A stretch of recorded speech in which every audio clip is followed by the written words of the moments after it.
Can you start by telling us what you actually have going on here?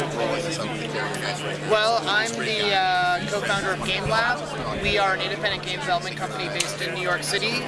We make innovative games for a broad audience. Most of our games are online. You either play them online or they're distributed through the internet. We're probably most well known for Diner Dash, but we've done a lot of other downloadable games and online games over the years. How many would you say that you've done at this point?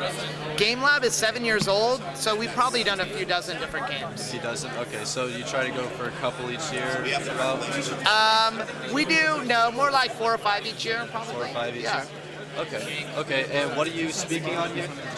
A lot of things. I just gave a talk at the Independent Game Summit talking about GameLab, my company, our work, and especially about how you survive as an indie game studio lasting as long as we have. I'm giving several other talks over the course of the conference. One is the Game Design Challenge that I've done for the last 3 years. I take 3 very famous game designers and give them a very strange challenge. This year, the contestants include Harvey Smith from Thief 2 and Alexei Pachnikov, the inventor of Tetris. And the design challenge is the needle and thread interface. So they've each had to come up with a game, the input device of which is a needle and thread and some cloth. So that varies every year. I'm doing a panel called the Rant panel, in which I get, in this case, game publishers are going to come up and give little angry rants on any topic that they choose. That's happening tomorrow. I'm also presenting a game at the Experimental Gameplay Workshop. That's something that's organized by Jonathan Blow and Chris Hecker, and it showcases some of the best and most interesting games with experimental gameplay. And GameLab is showing Out of Your Mind, which is one of our new titles this year. The last thing I'm doing is called the Metagame on Friday, and that's with another game designer, Frank Lance. It's a sort of a game show style game about game design.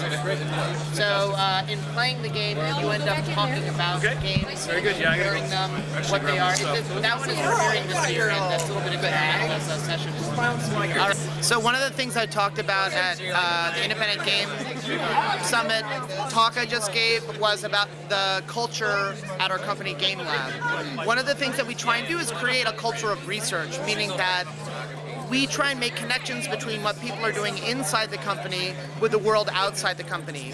When you're making games, you're making culture. It's pop culture, but it is culture. And it's important that game developers have rich cultural lives outside the company, and then they bring that stuff into the company, and the result is more interesting games that might be richer or different or more experimental or innovative, whether that's in terms of audio or visual, content or gameplay. So at GameLab we have a number of ways that we try and create this culture of research that include everything from a research library where people are constantly contributing games and toys and books and films and magazines, to special research activities like board gaming nights, or certain departments like the art department organizing an evening where they're all going to make sculptures out of sculpting clay.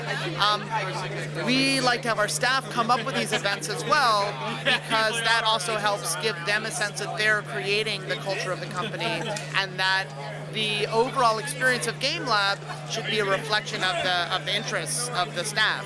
So it's not just about having fun at work, but all of these activities hopefully feed into what we do as we're making games. And the end result is that our games are better, more interesting, more different, more dynamic, and better experiences for our players.